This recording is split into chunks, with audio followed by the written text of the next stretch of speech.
Hello and very warm welcome to the analyst. देखिए, जो Indian justice system है ना, उसमें बहुत सारे लॉज ऐसे हैं जो ब्रिटिश इंडिया इरा के हैं। तो उनमें से 3 क्रिमिनल लॉज हैं जिनको रिमूव किया गया है और उनके बदले होम मिनिस्टर अमित शाह के द्वारा 3 नए बिल्स इंट्रोड्यूस किए गए हैं। एक्चुअली अगर हम देखें तो ये एक डीकॉलोनाइजेशन प्रोसेस में एक नया स्टेप है।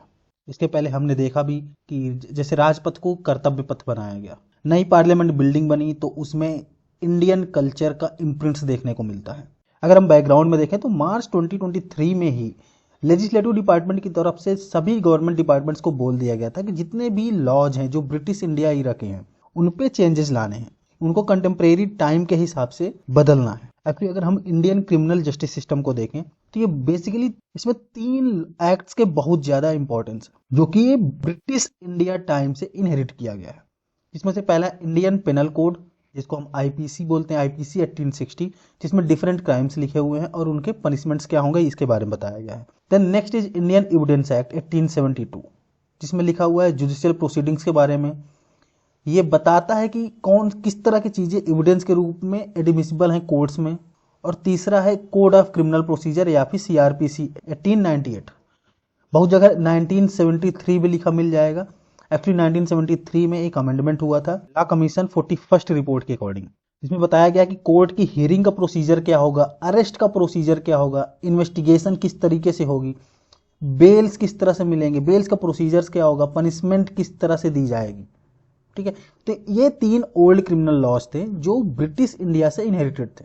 इनको चेंज करके 3 नए बिल्स लाए गए हैं। जिसमें से पहला है भारतीय न्याय संहिता बिल, दूसरा है भारतीय साक्ष्य बिल, तीसरा है भारतीय नागरिक सुरक्षा संहिता बिल। ये तीनों बिल लोकसभा और राज्यसभा दोनों में पास हो चुके हैं। एक्चुअली जब बिल पास हो रहा था तो डिस्कशन बहुत कम हुआ। जिस जिस स्केल के ये तीनों बिल हैं उसके अकॉर्डिंग डिस्कशंस बहुत कम हुए। उसका सबसे बड़ा रीजन ये था कि 140 एमपीज, जिसमें से अराउंड 100 एमपीज लोकसभा के हैं और 40 एमपीज लगभग राज्यसभा के हैं, वो सस्पेंडेड चल रहे हैं। इस वजह से डिस्कशंस नहीं हो पाई जिस हिसाब से डिस्कशन होनी चाहिए। तो वॉइस वोटिंग होती है और मेजोरिटी है ये बीजेपी की, तो पास होना ही था। भारतीय न्याय संहिता बिल है, ये रिप्लेस करेगी आईपीसी 1860 को। उसी तरह भारतीय साक्ष्य बिल रिप्लेस करेगी इंडियन एविडेंस एक्ट 1872 को। भारतीय नागरिक सुरक्षा संहिता बिल रिप्लेस करेगी सीआरपीसी 1898, जो कि 1973 भी बहुत जगह लिखा हुआ है। इन 3 बिल्स को लेकर अमित शाह का मानना है कि ये प्योरली इंडियन लॉ है जिसमें ब्रिटिश इम्प्रिंट्स 0 हैं। और इनका मानना यह है कि जो ये लॉज बने हुए हैं ये पनिशमेंट पे फोकस नहीं है, ये जस्टिस पे फोकस्ड हैं। और इनको बनाया गया है जो टेक्नोलॉजिकल एडवांसमेंट है उनको माइंड में रखकर, जिसकी वजह से ये नेक्स्ट सेंचुरी तक ये आराम से चल सकती हैं। तो इन तीनों बिल्स में है क्या, तो उनके कुछ की टेक अवेज देख लेते हैं। जैसे भारतीय न्याय संहिता की अगर बात करें तो इसमें सेडिशन को हटा दिया गया है। सेडिशन को हटाने के बाद क्या किया गया, जो सेशनिज्म की बात करते हैं या फिर सेपरेटिज्म की बात करते हैं उनको पेनलाइज कर दिया गया है। कोई रिबेलियन की बात करेगा, कोई ऐसा एक्ट करेगा जो सोवरेनिटी के अगेंस्ट हो, यूनिटी एंड इंटीग्रिटी को चैलेंज कर रहा हो, वो सब पेनलाइज हो गए हैं। अगर कोई माइनर है, उसका गैंग रेप होता है तो उसको डेथ पेनाल्टी का प्रोविजन है। इवन मोब लिंचिंग में भी डेथ पेनाल्टी का प्रोविजन है। बहुत सारे केसेस देखने को मिलते हैं कि जिसमें किसी पर्सन का किसी एक मोब के द्वारा लिंच कर दिया जाता है, तो उसमें भी डेथ पेनाल्टी का प्रोविजन रखा गया है। और सबसे पहली चीज जो इंट्रोड्यूस हुई है कम्युनिटी सर्विस का प्रोविजन। एक्चुअली कम्युनिटी सर्विस का मतलब ये होता है कि अगर मान लो कोई व्यक्ति है जो ऐसा क्राइम करता है जो बहुत ही छोटे लेवल का है, बहुत ही छोटे स्केल का है, तो उसको ऐसे काम करने के लिए बोला जा सकता है जो कम्युनिटी के बेनिफिट में हो। जैसे क्लीनिंग के लिए बोला जा सकता है, रोड क्लीनिंग, सैनिटेशन की बात की जा सकती है, या फिर कोई कम्युनिटी में किसी तरीके की हेल्प की बात की जा सकती है। वहीं भारतीय नागरिक सुरक्षा संहिता की बात करें तो इसमें सबसे पहले जो बात की गई है टाइम बाउंड इन्वेस्टिगेशन। कई बार ऐसा होता है कि कोई ट्रायल होता है, उसमें आर्गुमेंट्स दोनों पक्ष अपना कंप्लीट कर देते हैं, जजमेंट्स क्लियर हो चुके होते हैं कि क्या जजमेंट आना है, लेकिन अनाउंस नहीं किया जाता। उसके लिए भी एक टाइम रख दिया गया है कि अगर मान लीजिए आर्गुमेंट्स कंप्लीट हो चुके हैं और जजमेंट आना है, सिर्फ जजमेंट बचा हुआ है, तो within 30 days judgement announce हो जाना चाहिए। उसी तरह अगर मान लीजिए कोई सेक्सुअल असॉल्ट विक्टिम है तो उसके स्टेटमेंट को रजिस्टर करने के लिए वीडियो रिकॉर्डिंग मस्ट है। वहीं भारतीय साक्ष्य बिल की अगर बात करें तो यहाँ के की टेक अवेज ये हैं, देखिए जो एविडेंस है ना उसमें डॉक्यूमेंट्स कौन कौन से डॉक्यूमेंट्स इंक्लूड किए जा सकते हैं, उसमें इलेक्ट्रॉनिक या डिजिटल रिकॉर्ड्स हो सकते हैं, ईमेल्स हो सकते हैं, सर्वर लॉग्स हो सकते हैं, कंप्यूटर्स और स्मार्टफोन्स के डॉक्यूमेंट्स हो सकते हैं। देखिए जो भी रिकॉर्ड्स हैं उनकी डिजिटाइजेशन की भी बात की गई है इसमें। जैसे केस डायरी है, इसका डिजिटाइजेशन हो, FIR, चार्जशीट्स, जजमेंट, इन सब को डिजिटाइज किया जाए। बोला गया कि जो इलेक्ट्रॉनिक और डिजिटल रिकॉर्ड्स हैं उनका सेम लीगल इफेक्ट होना चाहिए जैसे पेपर रिकॉर्ड्स की होती है। कुछ अदर टेक अवेज भी हैं, कोई डॉक्टर है और अपने पेशेंट की कोई सर्जरी कर रहा है तो उसमें अगर मेडिकल नेग्लिजेंस की वजह से उसकी डेथ हो जाती है तो उसके खिलाफ क्रिमिनल प्रोसिक्यूशन नहीं होगा।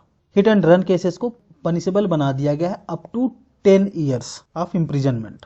अभी तक क्या होता था ना, टेररिज्म में क्या केस है कि टेररिज्म अभी तक क्लियरली डिफाइंड नहीं था, तो इसमें पहली बार ऐसा हुआ है कि टेररिज्म को डिफाइन किया गया है। अगर हम पिछले 75 सालों की बात करें, इंडिपेंडेंस के बाद 1 लाख से ज़्यादा लोगों की डेथ सिर्फ टेरर एक्टिविटी की वजह से हो चुकी है। तो एक्चुअली टेररिज्म क्या है वो डिफाइन किया गया इसमें, और जो जनरल क्राइम लॉ है ना उसी में एक सेपरेट कैटेगरी बनाई गई है।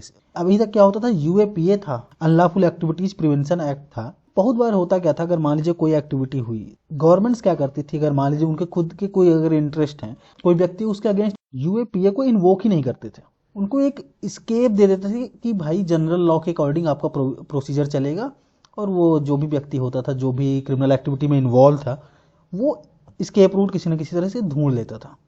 तो अब क्या होगा, क्लियर डिफाइंड स्ट्रक्चर होगा कि टेररिज्म क्या होता है। अगर उस स्ट्रक्चर के अकॉर्डिंग अगर उस व्यक्ति का एक्ट था वो क्रिमिनल प्रोसीजर में, टेररिज्म के थ्रू उसका पूरा जस्टिस सिस्टम चलेगा या फिर ट्रायल चलेगा। अब मान लीजिए कोई कंप्लेंट आती है तो उसके 3 दिन के अंदर FIR रजिस्टर हो जाना चाहिए। कोई केस आता है जिसमें प्रोविजन ये है कि अगर उसमें जो एक्यूज्ड है वो कन्विक्ट होता है तो 7 to 14 ईयर्स की जेल हो सकती है उसको। तो जो प्रिलिमिनरी इंक्वायरी होती है वो 14 डे के अंदर अंदर हो जानी चाहिए, 14 दिन के अंदर अंदर प्रिलिमिनरी इंक्वायरी हो जानी चाहिए। इनकेस अगर कोई सर्च एंड सीजर का इश्यू है तो उसका जो रिपोर्ट बनेगा वो कोर्ट को 24 घंटे के अंदर पहुंच जानी चाहिए।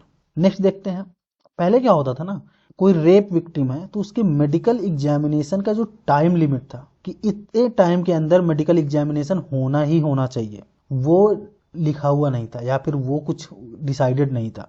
अब क्या हो गया है, मेडिकल एग्जामिनेशन कोर्ट को सबमिट ही करना पड़ेगा विदिन 7 डेज। आपको 7 दिन के अंदर ही अंदर मेडिकल रिपोर्ट सबमिट करना पड़ जाएगा कोर्ट के सामने। ट्रायल इन अब्सेंटिया, ये तो बहुत ज़्यादा ज़रूरत है यहाँ पे। अभी तक क्या होता था, कोई क्रिमिनल एक्टिविटी की है, अगर आपके पास इतना ज़्यादा इन्फ्लुएंस है, आपके पास पैसे हैं तो आप देश छोड़ के भाग जाओ। लेकिन अब क्या होता था, अब क्या हो जाएगा, अगर कोई एक्यूज्ड है और वो अपीयर नहीं होता कोर्ट के सामने 90 दिनों तक, तो उसके अब्सेंस में ही वो ट्रायल चलेगा। तो इससे होगा क्या, मान लीजिए यहाँ से छोड़ के कोई दूसरा देश चला गया तो उसके डिपोर्टेशन में, मतलब उसके जो वापस लाने में जो प्रोसीजर होगा उसमें थोड़ा सा स्पीड मिल जाएगी, डिपोर्टेशन प्रोसेस एक्सपेडाइट हो जाएगा।